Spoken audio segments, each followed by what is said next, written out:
Hello everyone, जय श्री राम, राधे राधे। कैसे हैं आप सब? आई होप आप सब बढ़िया होंगे और आपकी पढ़ाई प्रोडक्टिव वे में चल रही होगी।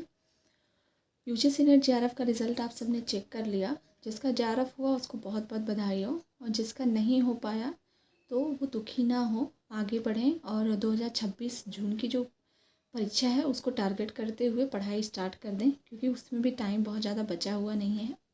तो मैंने अपना वीडियो डाला हुआ था अपनी स्कोर कार्ड और अपनी यूजीसी नेट जर्नी को लेकर के। कुछ लोगों के कमेंट आए थे रिसोर्स को लेकर के कि आप क्या रिसोर्स यूज़ करती हैं, आपने क्या किया था, क्या रिसोर्स यूज़ किया हुआ था। तो मैंने सोचा इस पे एक इंडिविजुअल वीडियो बना दिया जाए। अब कमेंट में रिप्लाई कर पाना थोड़ा मुश्किल हो जाता है, इतना ब्रॉड लेवल पे सब्जेक्ट होते हैं, रिसोर्स होते हैं, तो नहीं हो पाता। तो मैंने सोचा कि इंडिविजुअल वीडियो बना दिया जाए आप सबके लिए। तो सबसे पहले अपने रिसोर्स की बात करते हैं। किसी भी एग्ज़ाम का रिसोर्स सबसे पहले पीवाईक्यू बुक्स होती हैं, और मैंने ये एजीपी की पीवाईक्यू बुक प्रेफर की हुई थी, बिकॉज़ इसमें क्या है कि एक्सप्लेन बहुत अच्छे से किया गया है टॉपिक को। और किसी भी पीवाईक्यू को जो एनटीए ने पूछा हुआ है यूजीसी नेट में, सारे को अच्छे से एक्सप्लेन करके दिया हुआ है, आप देख सकते हैं। जिससे कि क्या होता है ना कि अगर इससे रिलेटेड फिर से क्वेश्चन आता है तो आप इसमें से कर सकते हो। ये बहुत ही इम्पॉर्टेंट हो जाता है किसी बुक का कि एक्सप्लेन किया हुआ है कि नहीं। इसमें बहुत अच्छे से एक्सप्लेन किया हुआ है। अगर आप 2026 को टारगेट कर रहे हैं, नए स्टूडेंट हो या कोई हो, आप इसको ले सकते हैं। किसी भी सब्जेक्ट से अगर आप हैं तो आप इसको प्रीफर कर सकते हैं, क्योंकि ये सारे सब्जेक्ट्स में आती है पीवाईक्यू, और मुझे लगता है सब में अच्छे से एक्सप्लेन की हुई है। मेरी फ्रेंड का ज्योग्राफी है, उसने भी लिया हुआ है, उसमें भी बहुत अच्छे से एक्सप्लेन किया हुआ है। तो मुझे लगता है सारे सब्जेक्ट में के लिए ये बुक बहुत अच्छी होती है जीपी की। सोर्स की बात करते हैं और हिस्ट्री कहाँ से पढ़ी है, तो आपने बीए-एमए किया हुआ है तो बीए-एमए में जो सोर्स है आपके हिस्ट्री का, जहाँ से आपकी जो बुक्स हैं, पहला तो वो है कि आपके पास उसका नॉलेज होगा। जैसे मैंने एंशिएंट हिस्ट्री ग्रेजुएशन में पढ़ा था, तो मैंने किसी श्रीवास्तव की बुक पढ़ी हुई थी, तो मैंने मेरे लिए वो काम आती है। मैं अभी भी उसको रिवाइज़ करती रहती हूँ। जैसे ये वाली बुक जो है, इसका मैंने पूरा बुक ले लिया है। तो मेरे ग्रेजुएशन में अलग अलग आती थी, लेकिन इसमें क्या है कि मैंने नई बुक ली हुई, पूरा इसमें एक साथ है सारा एंशिएंट हिस्ट्री का जो जो भी सब्जेक्ट, जो भी सिलेबस है, सब एक साथ है। मैं इसको पढ़ती हूँ, और इसमें क्या है, पूरी किताब को पढ़ने की ज़रूरत नहीं है। मैंने इसमें कुछ पॉइंट्स हैं जो सिलेबस का पार्ट है, जो नहीं मुझे आ पा रहा है, मैं एक्सप्लेनेशन वे में नहीं पढ़ पा रही हूँ, तो मैं इसमें से पढ़ती हूँ। बाकी बहुत मोटी किताबों को आपको प्रेफर करने की ज़रूरत नहीं है। वही जो ग्रेजुएशन में आपने पढ़ी थी और जो आपने मास्टर्स में पढ़ी है, वो किताबें पढ़ते रहिए।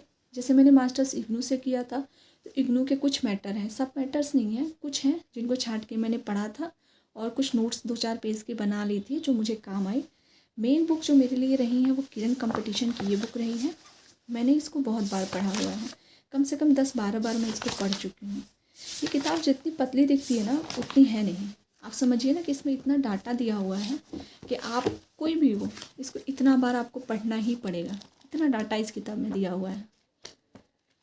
मैंने इसको कई बार पढ़ा, उसके साथ ही मैंने इसका क्या किया था ना कि अपना एक नोट्स तैयार कर लिया था, जिसको मैं 2-4 घंटे में पढ़ लूँ, रिवाइज़ हो जाए मेरा।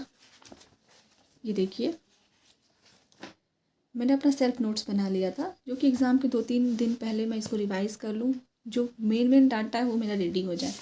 इतिहास में यही है ना पॉइंट कि डाटा बहुत होता है, और सारे डाटा को एक साथ कलेक्ट करना थोड़ा सा मुश्किल हो जाता है। इसी वजह से अपनी नोट्स रहती है तो रिवीजन में बहुत इजी हो जाती है। आप किताब से रिवीजन नहीं कर सकते हो। तो ये रहा मेरा, और सबसे मेन रोल तो इस बुक का रहा है मेरे प्रिपरेशन में। इसके साथ साथ ये किताब भी बहुत हेल्पफुल रही है मेरे लिए। ये सारे सब्जेक्ट्स की आती है, यूथ पब्लिकेशन की बुक है। इसमें क्या है, टीजीटी, पीजीटी या असिस्टेंट प्रोफेसर या एनटीए की जो भी पेपर होते हैं यूजीसी नेट जेआरएफ का, सबका जो है पीवाईक्यू दिया हुआ है। और सबसे अच्छी बात यह है कि टॉपिक वाइज दिया हुआ है, बांट करके टॉपिक वाइज दिया हुआ है। आप किसी भी सब्जेक्ट से हैं, आप इसको ले सकते हैं। सबसे पहले टॉपिक को पढ़िए, उसके बाद क्या है कि इस पीवाईक्यू को सॉल्व करिए। सॉल्व करने से ये हो जाएगा ना कि देखिए, इसमें भी अच्छे से एक्सप्लेन किया हुआ है।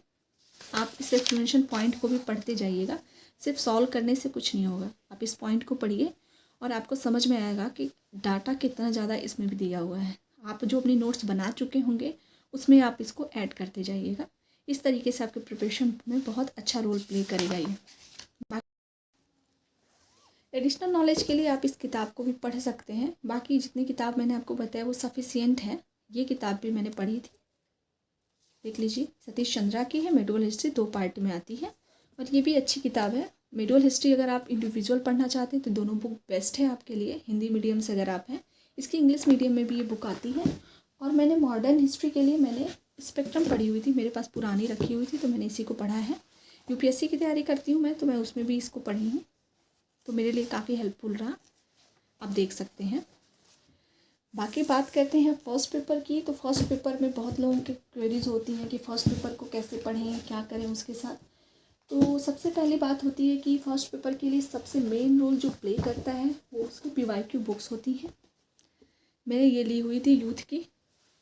जैसे ही पेपर होता है आ जाती है मार्केट में ये नेक्स्ट पेपर होने से पहले, और आप इसको ले सकते हैं। और इसके जो एक्सप्लेनेशन पॉइंट है इसको सॉल्व करिए, जो इसके पॉइंट्स दिए हुए हैं आप उसको पढ़ते जाइए, जिससे कि उस टॉपिक से रिलेटेड आपका नॉलेज क्लियर हो जाए। आप देख सकते हैं इस किताब को। और उसके साथ ही मार्केट में कुछ प्रैक्टिस बुक्स भी आती हैं, जैसे ये दिया हुआ था, यूथ कंपटीशन की ये थे, मैंने इसमें प्रैक्टिस किया हुआ था कुछ। आप इसको ले सकते हैं, पूरी तरीके से ये ऑप्शनल है बट आप इसको ले सकते हैं। इसके साथ ही मैंने कुछ ऑनलाइन सोर्सेज का यूज़ किया था फर्स्ट पेपर के लिए। जैसे शिव सर से मैंने हायर एजुकेशन पढ़ा हुआ था और उन सब का मैं नोट्स बनाती चली गई थी, आप देख लीजिए, सबका मैंने नोट्स बना लिया था।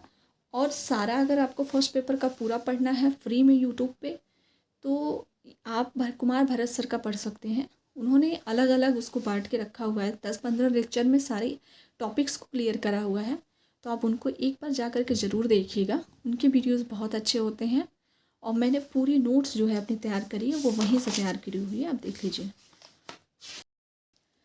मैंने फर्स्ट पेपर के लिए ऑनलाइन सोर्स आपको बता दिए, कुमार भरत सर और शिव सर से मैंने हायर एजुकेशन पढ़ा था। और कुमार भरत सर की सारी जो वीडियोज़ हैं उन सबको मैंने पढ़ा हुआ था, उनको पढ़ के मैंने देख करके मैंने एक नोट्स बना लिया था। वो मेरे रिवीजन में बहुत हेल्पफुल रहा। बाकी टीचर्स मैराथन निकालते हैं, आप अपनी इच्छा अनुसार देख सकते हैं, टॉपिक वाइज मैराथन आते हैं तो हेल्पफुल रहता है। इन्वायरमेंट इकोलॉजी जो है वो मैंने अपने फ्रेंड्स की नोट पढ़ी थी, मेरी फ्रेंड है वो, उनका जियोग्राफी से नेट क्वालिफाई है, तो उनकी नोट्स मैंने पढ़ ली थी, वो मेरे लिए बहुत हेल्पफुल रही और बहुत इम्पॉर्टेंट रोल प्ले किया मेरी प्रिपरेशन में, तो मैंने उनकी नोट्स पढ़ी हुई थी। फर्स्ट पेपर आपने देख लिया, मैंने सेकेंड पेपर के बारे में आपको बता दिया है। अगर आप फर्स्ट अटेम्प्ट दे रहे हैं 2026 में, तो उसके लिए सबसे पहले आप स्टार्ट करना चाहते हैं तो हिस्ट्री के लिए मैं बता रही हूँ, चाहे किसी भी सब्जेक्ट का हो, आपका जो मेन पिलर होगा उसके लिए सबसे पहले आप एनसीईआरटी बुक को प्रीफर करिए, अच्छे से 2-3 चक्कर आप उसको पढ़िए। उसके बाद आप किसी गाइड बुक को प्रीफर करिएगा, जिससे कि हमारा एक बेस क्लियर हो जाता है, तो गाइड बुक हमारे लिए हेल्पफुल हो जाती है, तो आप कोई भी बुक लेकर के पढ़ सकते हैं। बाकी और भी कोई नॉलेज आपको चाहिए होगी तो कमेंट बॉक्स में कमेंट करिएगा, मैं आपको रिप्लाई करूँगी। Thank you so much.